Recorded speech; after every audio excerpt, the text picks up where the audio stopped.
हमारे सहयोगी अविनाश लखनऊ की जनता की राय आप तक पहुंचा रहे थे और लखनऊ की जनता दरअसल कितनी परेशान थी इसका अंदाजा आपको हो गया होगा।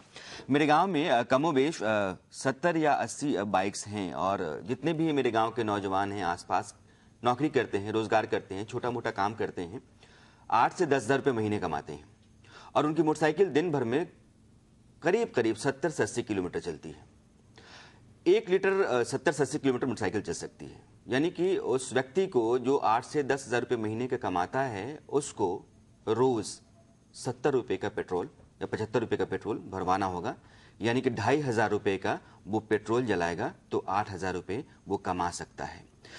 सिर्फ पेट्रोल मध्यम वर्गीय लोगों की ही ज़रूरत नहीं है। जो लोग कार से चलते हैं दरअसल उनकी ही ज़रूरत नहीं है, पेट्रोल वैसे लोगों की भी ज़रूरत है जो बाइक से, मोटरसाइकिल से चलते हैं, स्कूटर से चलते हैं, छोटा मोटा रोजगार करते हैं, छोटा मोटा बिजनेस करते हैं और उसके ज़रिए वो अपनी जीविका कमाते हैं। वो बड़ा साधन है उनके लिए।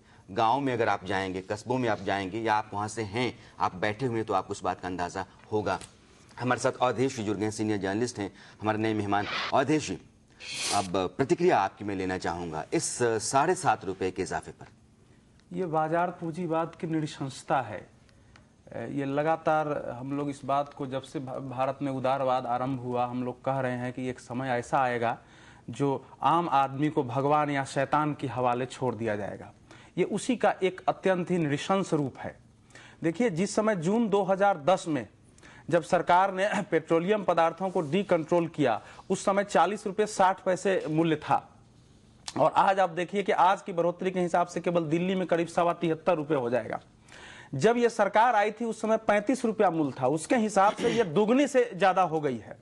अब इसमें तर्क ये दिया जाता है कि चूंकि घाटे में कंपनियों को हम नहीं चला सकते हैं, अब इसमें पेट्रोल का जो घाटा है, जो सरकार के आंकड़े बता रहे हैं, 4860 करोड़ के आसपास जो है कुल इनका घाटा पिछली बार रहा है। नहीं, एक संशोधन मैं अवधेश जी करना चाहूंगा। ये कहीं घाटा किसी पेट्रोलियम कंपनी को हिंदुस्तान में अभी तक नहीं हुआ। मैं बता हर साल वो बोनस देते हैं और सबसे ज्यादा ये अंडर रिकवरी एक झूठा शब्द है, एक फरेब है जिसके नाम पे ये सब रचा जाता है। मैं उसी पर आ रहा हूं कि जो ये घाटा दिखाया जाता है, ये असल में क्या है कि एक आंकड़ों की, अकाउंट्स की बाजीगरी होती है।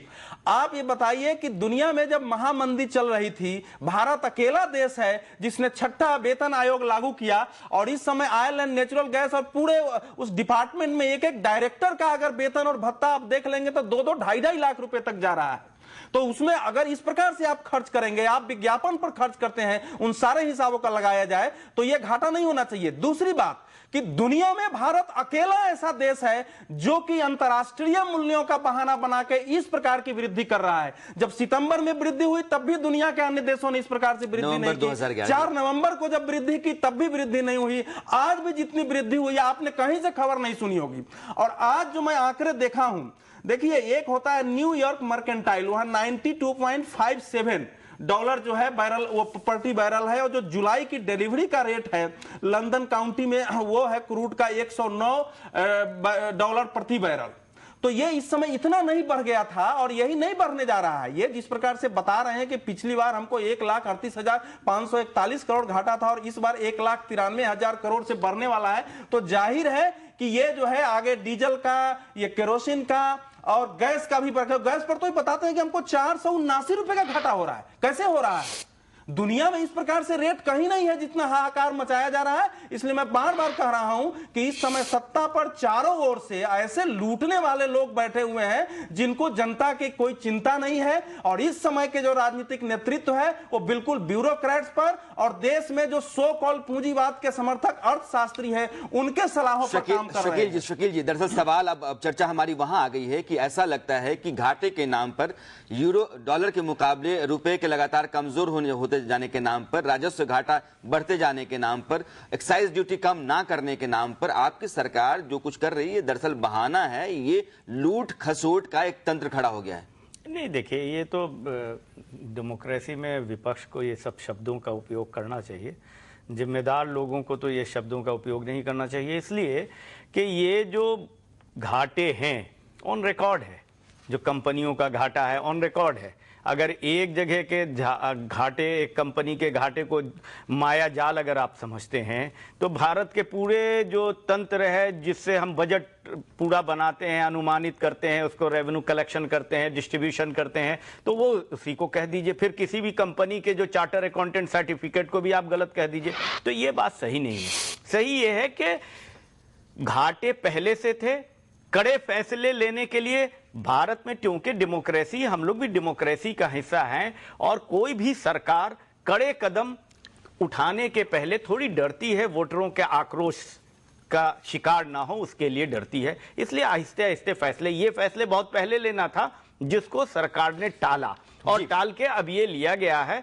और सवाल है कि जब हम कहां से पैसा लाके ये पेट्रोल पानी की तरह बहा दें, इस पर चर्चा होगी शकील भाई, इस पर भी चर्चा होगी। हमारे दोनों मेहमान आपको बताएंगे कि दरअसल आपकी सरकार करती क्या है और क्या पेट्रोल की कीमतों को बढ़ाया जाना जरूरी था। ये चर्चा इसलिए जनता के लिए जरूरी है कि जनता को जानना चाहिए कि सरकार अगर कहती है कि उस पर कोई विकल्प नहीं था, सरकार कहती है कि वो घाटा नहीं पाट सकती है, कंपनियों का लगातार घाटा बढ़ता जा रहा है, रुपया लगातार कमजोर होता जा रहा है, तो कोई स्थिति नहीं बनती है। मैं सीधे अवधेश आएंगे, चूंकि जनता को बताना ये जरूरी हो जाता है कि दरअसल सरकार जो कुछ करती है क्या वो वाजिब फैसला है या गैर वाजिब फैसला है।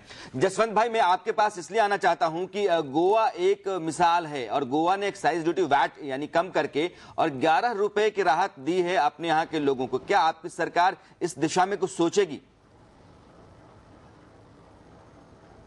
देखिए, पहले तो मुझसे मेरे ऊपर शकील जी ने कहा कि मैं वो हंसी की बात कह दिया। अब मैं ये बात आपको बताना चाहता हूं कि ये गांधी को नहीं मानते, लाल बहादुर शास्त्री को नहीं मानते। लाल बहादुर शास्त्री ने भी इस देश में जब खाद्यान्न का संकट हुआ था तो एक नारा दिया था, एक जवान और किसान का, और एक दिन का व्रत रहने का भी नारा दिया था कि हम एक दिन अनाज नहीं खाएंगे, हम खाद्यान्न की जो संकट और चुनौती है उसका मुकाबला करेंगे। आज पेट्रोल की कीमत और कंपनियां इतनी खतरनाक हमको दिख रही हैं जैसे एक बार अंग्रेजों की कंपनियां आई और हमारे देश को कब्जा कर लेंगे।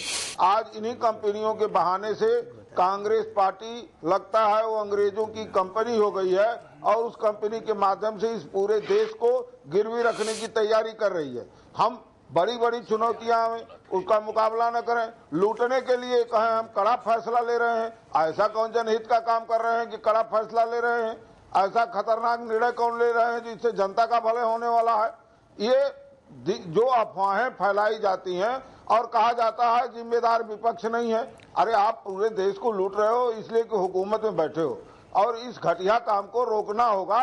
नहीं रोकेंगे तो जनता सड़क पर आएगी, और सड़क पर आएगी तो फिर कभी कांग्रेस के लोग सत्ता में नहीं रह पाएंगे जी। दूसरी तरफ आप जो बात कर रहे हैं इस संवेदनशील मामले पर, गोवा प्रदेश सत्ता में तभी आता है आप कर रहे हैं जसवंत जी। दरअसल तो इन सारे गंभीर मामलों में गंभीरता से विचार करता है, जन समस्याओं के साथ खड़ा रहता है, और जो जन समस्या इधर कांग्रेस द्वारा पैदा की जा रही है इसके निदान के लिए भी हमारी उत्तर प्रदेश की सरकार गंभीरता से विचार करेगी।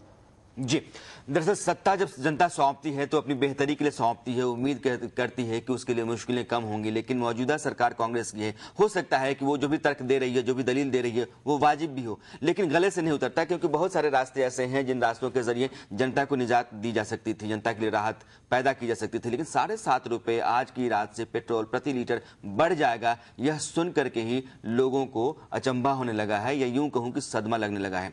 वक्त हो चला है एक ब्रेक का। हमारे मेहमान हमारे साथ बने हुए, चर्चा जारी है। देश के तमाम शहरों से लोगों की प्रतिक्रियाएं आ रही हैं, दिखाएंगे कि आप क्या कह रहे हैं एक छोटे से ब्रेक के बाद।